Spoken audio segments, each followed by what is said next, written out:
사랑하는 교우 여러분, 호주에서는요 9월 12일을 Are you okay day라고 합니다. Are you okay day. 이날은 서로에게 Are you okay? 괜찮냐고 물어보는 그런 날이죠. 물론 말만 그냥 물어보고 지나가라는 뜻은 아닙니다. 실천할 수 있는 프로그램을 같이 운영하고 있기는 합니다. 근데 원래 제가 9월 12일 날 놓쳐버렸어요. 그래서 오늘이라도 한번 여러분에게 기억해 드리려고 이 말씀을 드립니다. Are you okay? 이 질문은 단순히 보이는 것 같지만 사실은 우리에게 깊은 의미를 던집니다. 교회에서도요, 우리 서로 잘 지내고 계십니까? 이렇게 묻습니다. 이 질문에 대한 대답은 아마도 대부분 괜찮아요 라고 형식적인 대답을 하긴 하죠. 하지만 그 말이 항상 진실한 것은 아닙니다. 여러분도 그런 경험을 해 보셨을 겁니다. 가까운 친구가 별일 없냐 라고 물어도 마음 깊은 곳의 이야기를 꺼내기 쉽지 않죠. 이처럼 우리는 종종 자신의 약함을 드러내는 것을 무서워하고 또 그 두려움이 때로는 우리를 더 깊은 외로움으로 몰아넣기도 합니다. 이런 현상은 교회에서도 마찬가지라고 제가 말씀드렸는데요. 우리 예수 그리스도의 피로 한 가족이 된 성도들 사이에서도 고통스럽고 상처받은 상황 속에 있을 때에 우리는 여전히 괜찮은 척하며 살아가곤 하지요. 여러분 그렇지 않습니까?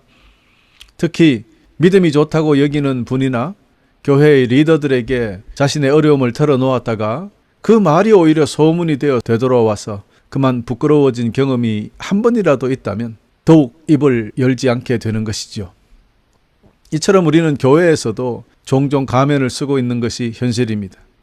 교회에서 누군가 어떻게 지내십니까? 라고 물으면 우리는 잘 지내요. 혹은 조금 더 나아가서 축복받고 은혜를 입었어요 라고 대답하기까지 합니다. 그러나 이런 말들이 늘 우리의 진심을 대변하는 것은 아니죠. 마음속에서는 깨어지고 실망하며 고통의 무게를 지고 있음에도 불구하고 미소와 긍정적인 말로 그것을 감춘다 이런 말입니다. 마치 모든 것을 다 갖춘 사람처럼 보이도록 훈련된 것은 아닐까. 그러나 사실은 우리 마음 깊은 곳에서는 진정한 안도와 평화, 치유를 갈망하고 있는데 말입니다. 그러나 현실은 때때로 삶이 너무 힘들어서 축복받고 은혜를 입고 있다라는 느낌조차 들지 않을 때가 많을 것입니다. 여러분 이런 순간들이야말로 깊은 상처를 받고 있다는 뜻입니다. 그러나 여러분 이러한 절망적인 broken hearted 상한 심령의 상태는 오히려 하나님의 은혜를 경험할 수 있는 출발점이 됩니다. 바로 이 순간에 이런 절망적인 상황에서 드리는 기도가 가장 진실하고 강력한 기도가 되는 것입니다. 마음이 찢어진 듯한 고통 속에서 연약함에서 나오는 기도야말로 하나님께 드릴 수 있는 가장 솔직하고 가장 강력한 기도라는 뜻입니다. 사랑하는 교회 여러분, 주님께서는 오늘도 우리에게 묻습니다. Are you okay? 너 괜찮냐? 정말 괜찮니? 이에 우리는 괜찮아요, 괜찮아요. 이렇게 대답하는 대신에 우리 속에 깊숙이 묻어두었던 상처와 아픔을 솔직하게 주님 앞에 내어놓는 귀한 시간이 되시기를 바랍니다. 사랑하는 교우 여러분, 주님께서는 누가복음 18장 9절에서 14절에 바리새인과 세리의 기도를 통해서 참된 기도가 무엇인지 가르쳐 주셨습니다. 이 비유에서 예수님은 겉으로는 경건해 보이지만 속은 위선과 교만으로 가득 찬 기도, 진심으로 하나님 앞에 나아가 상한 심령의 기도, 이 두 기도의 차이를 명확하게 보여주시고 설명하십니다. 오늘 이 말씀을 통해서 하나님께서 기뻐하시는 참된 기도가 무엇인지 깊이 묵상하고 우리의 마음을 주님께 솔직히 내어놓는 귀한 시간이 되시기를 부탁드립니다. 사랑하는 형제자매 여러분, 먼저 바리새인의 기도에 대해서 생각해 보십시다. 바리새인의 기도는 자신이 율법을 얼마나 잘 지키며 자기가 얼마나 도덕적이고 다른 사람들보다 우월하다고 하는 점을 하나님 앞에 자랑합니다. 아니 사실은 세상 사람들이 들으라고 자랑하는 그런 기도죠. 누가복음 18장 11절 12절에 이렇게 그는 기도했습니다. 바리새파 사람이 서서 이렇게 기도하였다. 하나님, 저는 다른 사람, 즉 사기꾼, 죄인, 간음을 행하는 자와 같지 않고 이 세리와 같지 않은 것에 감사를 드립니다. 저는 일주일에 2번씩 금식하며 모든 수입의 11조를 바칩니다. 그의 외적인 의로움, 종교적인 열심, 여러분 이것은 따라갈 수가 없어요. 그리고 그 행위를 자랑하는 내용, 그만 여기서 문제가 됐던 거죠. 그는 금식과 11조를 통해서 율법을 철저하게 지킨다는 것을 강조했습니다. 다른 사람들, 특히 세리와 같은 죄인들과 자신을 비교해서 우월하다는 것을 강조했던 거죠. 성경에는 안 나오지만 이들은요, 나는 여기에 여자로 태어나지 않고 남자로 태어나서 하나님 감사합니다, 이런 기도를 했다고 합니다. 그의 기도는 하나님과의 관계에서 비롯된 것이 아닙니다. 자신의 의를 드러내고 모든 사람들로부터 내가 누구라는 것을 인정받으려는 의도로 가득 차 있습니다. 이러한 기도를 주님께서는 위선적인 기도라고 했습니다. 그 기도는 예수님의 꾸중을 피할 수가 없게 되었죠. 예수님께서는 마태복음 6장 5절에 너희는 기도할 때 위선자들처럼 하지 마라. 그들은 사람들에게 보이려고 회당이나 길 모퉁이에 서서 기도하기를 좋아한다. 내가 너희에게 진정으로 말한다. 그들은 이미 자기 상을 다 받았다. 그렇습니다. 여러분, 이런 기도를 하고 있으면 사람들이 지나가면서 야, 저분은 참 저렇게 열심히 주님을 잘 섬기는구나, 그렇게 이야기할 거 아니에요. 그렇게 사람들의 입에서 칭송을 받으면 이미 상은 다 받았다는 거예요. 즉 그들의 기도는 하나님께 상달되지 않고 사람들에게 칭찬받는 것으로 끝난다는 뜻입니다. 우리가 가장 핵심적으로 중요하게 여겨야 되는 것은 크리스찬은 하나님에게 칭찬을 받아야 된다라는 것, 여러분 잊지 마시기를 간절히 부탁드립니다. 여러분, 우리가 기억해야 될 것은 이처럼 율법을 지키는 행위 그 자체보다 중요한 것은 그 행위를 하는 사람의 마음입니다. 이런 이유로 마틴 루터는요, 율법은 외적인 행위만이 아니라 마음의 진정성을 요구한다라고 이야기했던 것입니다. 참된 기도는 우리의 자아를 드러내기 위한 그런 도구가 되어서는 안 됩니다. 하나님 앞에 철저히 겸손히 엎드는 것을 이야기하는 것입니다. 하지만 바리새인의 기도는 이러한 겸손과 거리가 멉니다. 그러니 하나님께서 듣지 않으시는 기도가 되고 마는 것이에요. 듣기 좋은 말로 가득 채운 기도라 하더라도 그 기도가 하나님께 상달되지 않는다면 무슨 소용이 있겠습니까? 여러분, 그렇습니다. 바리새인의 기도는 마치 주님께서 Are you okay? 너 괜찮냐? 정말 괜찮냐? 물으시면 사실은 힘든데도 저는 괜찮아요 라고 하는, 오히려 진실하지 못한 대답이 되고 마는 그런 기도 아닙니까? 그러므로 우리는 바리새인처럼 진실하지 못한 기도를 드리지 않도록 주의하고 온전히 솔직한 마음으로 하나님께 나아가 진실한 기도를 드리는 사람들이 되시기를 간절히 축원하는 바이올시다. 아멘. 할렐루야.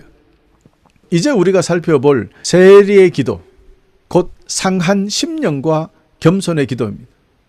주님께서는 이 세리의 기도를 하나님께서 기뻐 받으시는 기도의 본보기로 제시하셨던 것입니다.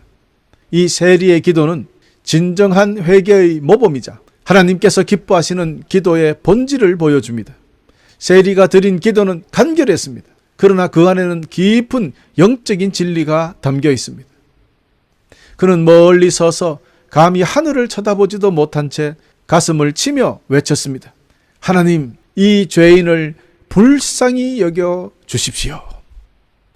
이 한마디는 죄를 깊이 깨달은 그의 절박한 마음과 철저히 낮아진 겸손이 담겨 있습니다. 그는 자신의 의로움을 주장하지 않았습니다. 그는 오직 하나님의 자비에만 의지했습니다. 이것이 바로 하나님께서 받으시는 기도의 본질입니다. 세리의 기도는 상한 심령의 기도입니다.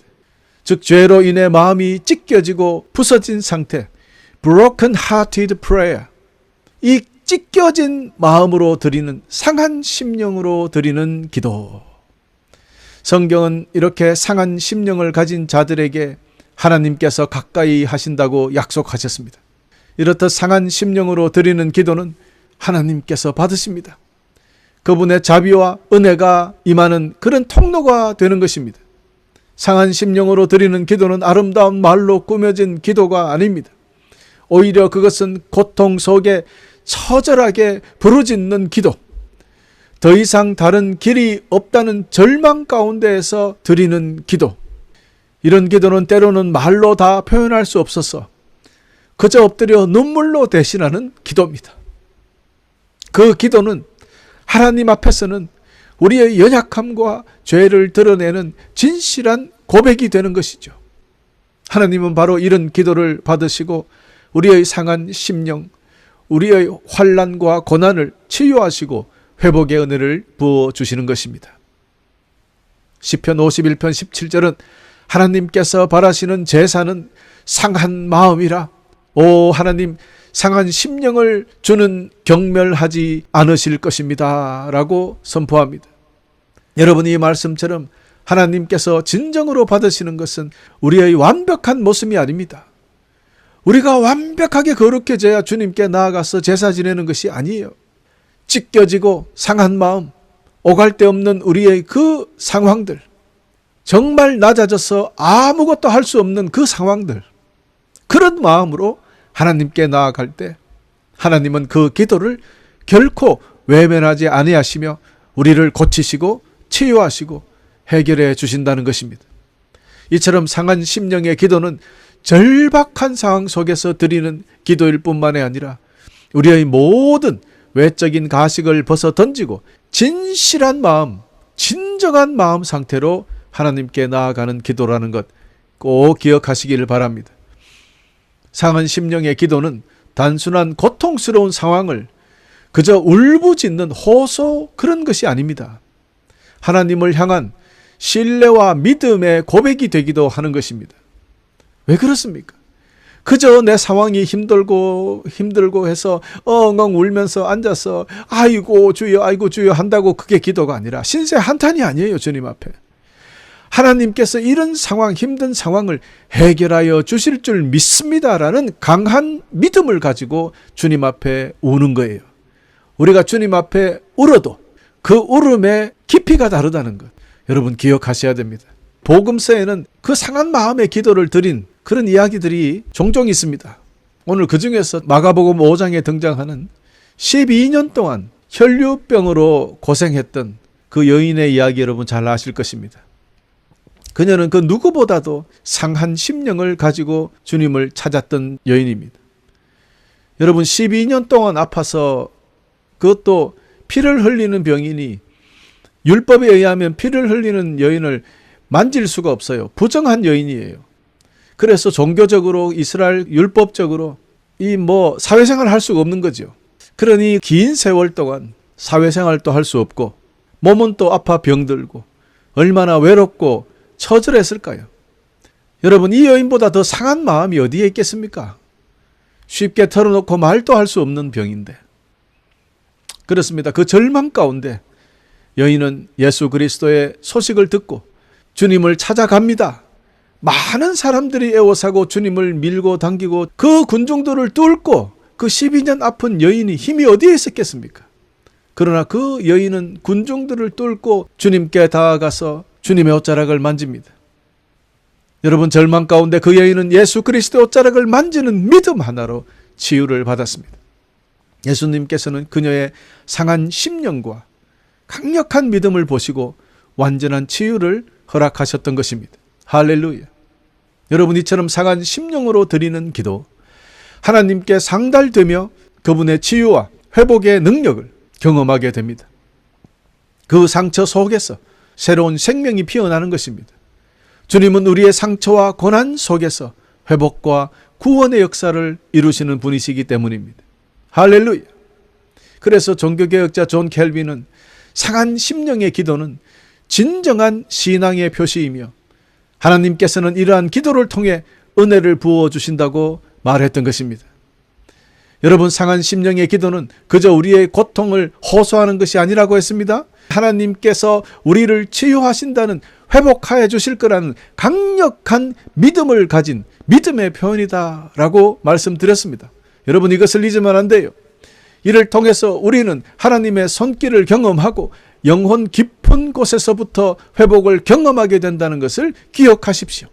사랑하는 성도 여러분, 세리의 기도처럼 우리 모두는 상한 심령으로 하나님께 나아가야 합니다.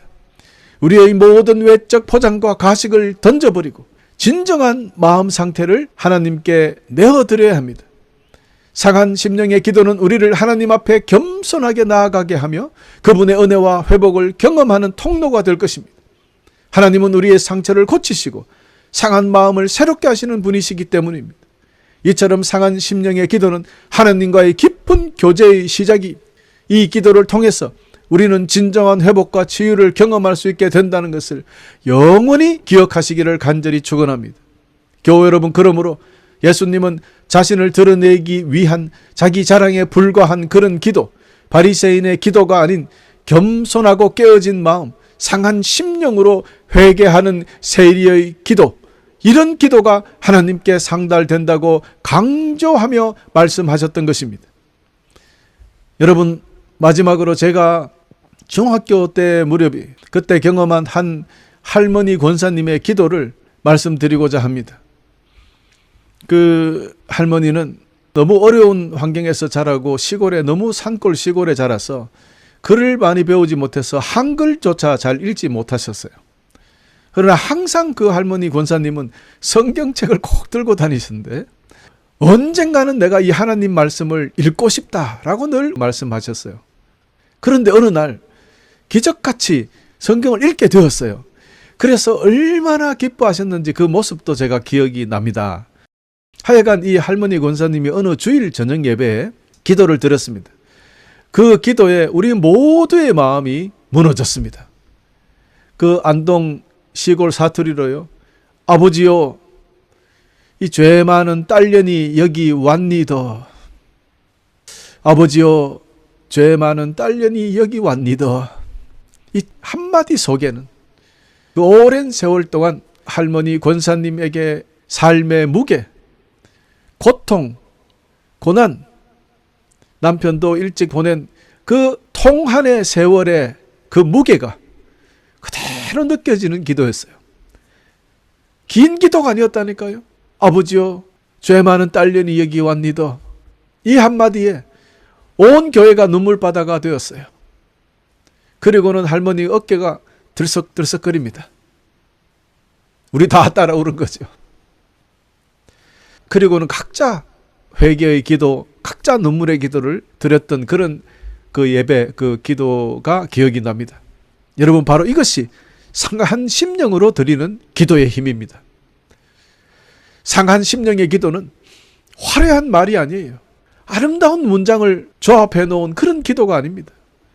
그저 우리 삶 속에 진심으로 우러나오는 고백입니다. 그래서 예수님께서 너희가 하나님께 예배드리려면 신령과 진정으로 예배드리라 그랬어요. Spirit and truth. 진실하게 예배를 드리라는 뜻 아니겠습니까?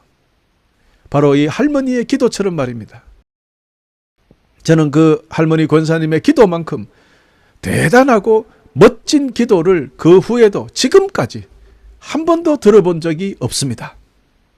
이처럼 우리의 마음속 깊은 상처와 고통을 하나님께 내어놓을 때 주님은 그 속에서 우리의 기도를 들으시고 놀라운 은혜의 기적을 베푸십니다. 사랑하는 교회 여러분, 이제 더 이상 괜찮은 척하며 살아가지 마십시다. 우리의 상처와 죄를 주님께 숨기지 말고 있는 그대로 솔직하게 내려놓읍시다. 주님은 우리의 고통과 아픔을 이미 아시고 계신데 뭘 더 숨기겠습니까? 사람에게는 말 못할 상처들, 주님 앞에 무릎 꿇고 엎드려서는 다 내어놓을 수 있잖아요. 그래야 그분의 손길로 우리를 치유하시고 참된 평안을 주실 것 아니겠습니까? 세리의 겸손한 고백처럼 주님 불쌍히 여기소서, 나는 죄인입니다. 또 어느 권사님의 기도처럼 아버지요, 아버지요, 죄 많은 딸년이 여기 왔니더 라고 진심으로 고백할 때 하나님은 반드시 응답하십니다. 할렐루야. 주님은 지금도 우리에게 다정하게 물으십니다. Are you okay? 너 괜찮니? 정말 괜찮니? 이제 더 이상 괜찮은 척 하지 말고 솔직하게 나아가십시다. 우리들의 삶의 고난과 고통과 질병으로 상해버린 심령을 숨기지 말고 있는 그대로 깨어진 마음으로 주님께 나아가십시다. 겸손하고 회개하는 깨어진 마음이야말로 하나님께서 가장 가까이 다가오시는 자리이기 때문입니다. 지금 이 자리에서 상한 심령을 가지고 아버지, 죄 많은 자식이 여기 있나이다. 아버지 정말 힘듭니다. 나를 도와주세요. 믿음으로 고백하며 나아가 다 응답받는 여러분 되시기를 간절히 소망합니다. 여러분의 상한 마음, 상한 심령은 주님을 가장 가까이서 만날 수 있는 축복의 장소가 된다는 것을 기억하시면서 말입니다. 그러므로 오늘부터 여러분 모두 삶 속에서 날마다 상한 심령으로 주님을 찾음으로 모든 상처가 치유되고 모든 환난과 환경이 회복되고 그리하여 참된 평안과 기쁨을 누리며 날마다 승리하는 삶을 살아가시기를 간절히 축원하면서 오늘 말씀을 마치겠습니다.